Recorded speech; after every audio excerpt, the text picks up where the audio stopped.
Yo, what up? It's your boy Trapp, and welcome back to I'm Not a Politician, but we begin tonight with the consequences. We do begin tonight.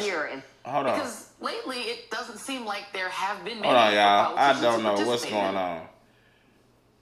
I'm gonna vote this year, right? It just started on me. Maybe they want me to watch it. Oh, that video 19 minutes. No, they don't want me to watch that video. But anyway, I'm gonna vote this year, and I want to be able to vote on what I want to be able to vote on. So I'm going to educate myself, and I hope y'all join me on the journey of doing so. But today, this video says looking back at U.S. politics in 2023.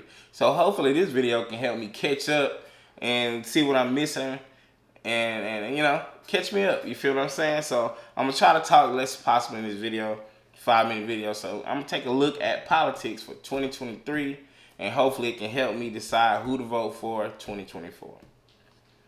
So let's go. In January, House Republicans voted 15 times before selecting a new speaker. Kevin McCarthy was later pushed out of the job and replaced by Congressman Mike Johnson of Louisiana. Meantime, recent CBS News polling shows President Biden's approval is just 41%. Although inflation is falling, our numbers show 62% of Americans disapprove of his handling of the economy. And bro, inflation has killed us, bro. Inflation has been terrible. You know what I'm saying? I don't know what bro got going on, but it's been unfair. 3 bedrooms. I have a 3-bedroom now. You know what I'm saying? And it is $2,000. You know, $1,864. You feel what I mean? So like, it's just crazy. It's crazy. Overshadowed by the Republican impeachment inquiry in the House, the war in the Middle East, and the crisis at the southern border.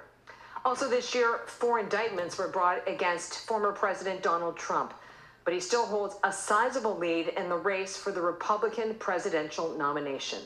Here with analysis of the year in politics is Zach Hudak. He's a CBS News politics reporter. Zach, with just 3 weeks until the Iowa caucuses, do the former president's opponents have a path to the party nomination? Catherine, there is a path, but all the paths that are there are narrow ones. Probably the most likely one would be for Nikki Haley. And that would be for her to finish in 2nd place in Iowa, but then somehow potentially overcome former President Trump in New Hampshire, where in our latest CBS poll, she's 15 points away from him, and the margin of error is 5 points. So Chris Christie has 10 points in that state, and if Chris Christie got out of the race, or if Nikki Haley stole some of his voters, which they seem to share a lot of the same demographics, she would be in striking distance to former President Trump. From there, they'd go to Nevada, where President Trump sort of has a hold on the state. Very hard for any candidate to nick him there. But then to South Carolina, Nikki Haley's home state, where maybe she could pull it out and win. So that's the most likely path, but it is still a relatively narrow path. Yeah, a lot of obstacles there, a lot of hurdles to overcome for sure. So could former President Trump's legal and ballot challenges encourage his opponents to stay in the race longer or get out? Shit, stay in? I guess this was before the ruling. But let me tell you something. If I'm going against anybody and anything and they got legal problems, I'm staying in. You feel what I mean? Something about people thinking you did something wrong will ruin you. You know what I mean? You know, it may give them hopes, Catherine, that he will be somehow prevented from becoming the nominee or becoming the president again, giving them a reason to stay in the race. But the reality on a more practical level, I think, is that the longer he continues to deal with these court challenges, more and more the former president will continue to dominate the news cycle. And one of the byproducts of that is that he will continue to out-fundraise these other GOP candidates, and he will just continue to suck all the oxygen out of the conversation and be, you know, way more on the radar of voters in these states. So while in theory it may encourage the other GOP challengers to stay in the race, the reality is that it will probably lead to their demise sooner. Well, I know, because there's so much airtime. This didn't age well. It keeps him out in front of voters, whether they like him or they don't. So in your mind, which GOP candidates do you think get out of the race first, and what's the ripple effect? Well, think we've been waiting for Asa Hutchinson to get out of the race for quite some time. It's unclear when that'll happen. He's running a very lean campaign, but I think that could come at any time. And then Vivek Ramaswamy and Ron DeSantis have both gone so all in on Iowa that if one of those two guys does not have a strong showing in that state, it's likely they'll have no choice but to get out rather soon after. So they would be the other ones to watch as the primary season heats up. Is this the only thing that happened in 2023? Because I feel like they've been talking about the same thing. I thought it was going to be like, boom, January this happened. That was a big deal. February this happened. That was a big deal. You know, I'm not saying that this information is not useful or anything, because I'm listening and, you know, hopefully I remember what he's saying when the time comes. But I just thought it was going to be something else. And in the final minute that we've got here, let's turn to President Biden. How does he overcome these low polls and, you know, age and inflation? He can't. It's over. Everybody want Biden gone. When both races agree on one thing like that, it's over. He can't do nothing, bro. I ain't saying I'm for Trump or whatever, bro, but I'm just saying it's over for Joe. White people and black people want him gone. He's like, you're gone. Alright. Yo, they gotta keep us going against each other for stuff to work, okay? They gotta keep us arguing about stuff, you know? Let me tell you something. I grew up thinking white people was Republican and black people was Democrats. That's what they told me when I was little. At school. That's what they told me. When both are saying it's over, it's over. He can't do nothing to fix them polls, them low polls. His challenges.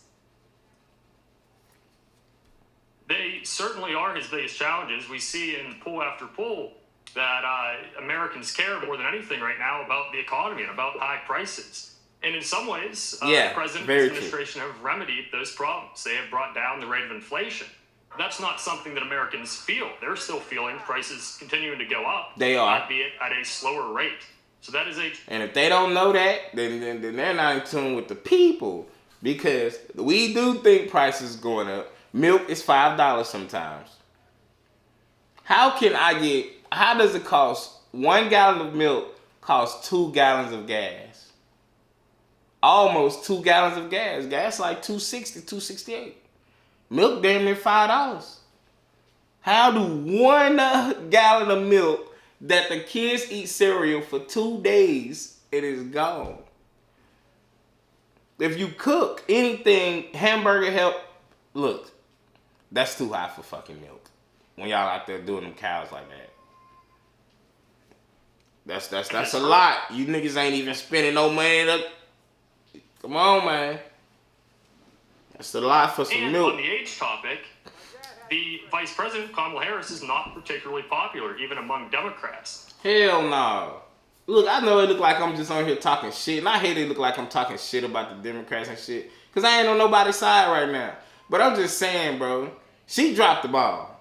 She dropped the ball for black people everywhere. She wasn't a good follow-up black person. Obama came, black people loved him. His wife, look, she was the glue there. Okay, she kept you liking Obama.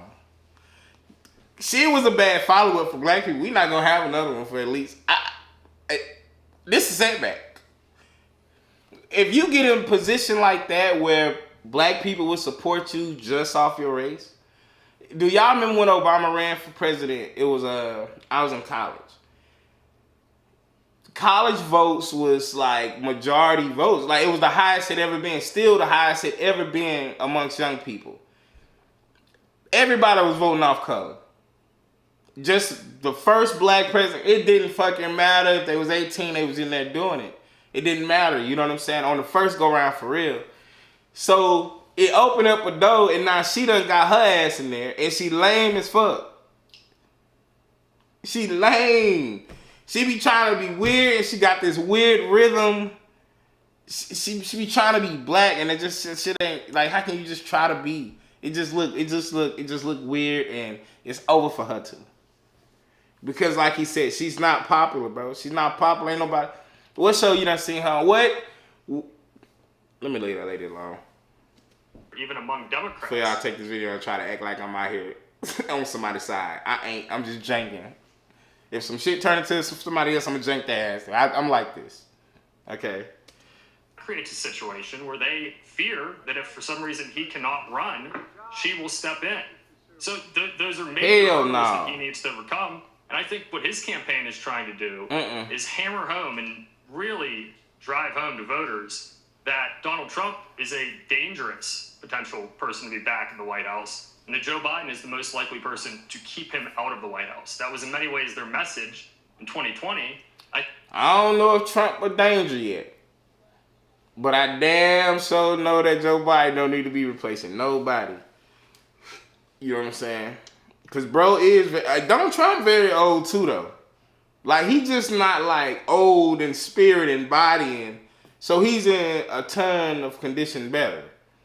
You know what I mean? But he's 77 and Joe Biden 112. You know what I'm saying? So, you know, they both old.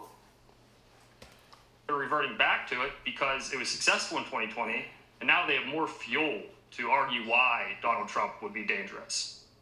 Zach Kudak, thank you for your reporting. Shout out to Zach Kudak. I'm trying to figure out where white people names come from. My cameraman white, so I can say that if I want to. Okay? But I am trying to figure out where they come from. Anyway, thank y'all for watching. That was a pretty... it wasn't what I thought it was, but it did get interesting. So Acorn is a financial tech company. It did get interesting at the end, so shout out to y'all who stayed the whole video, watched the reaction. Again, comment below, clarify the video for me. I'm gonna start standing at the beginning. If I got the wrong understanding of the video, clarify the video for me in the comments versus talking shit. So, yeah, I'm out, and thank y'all. Subscribe.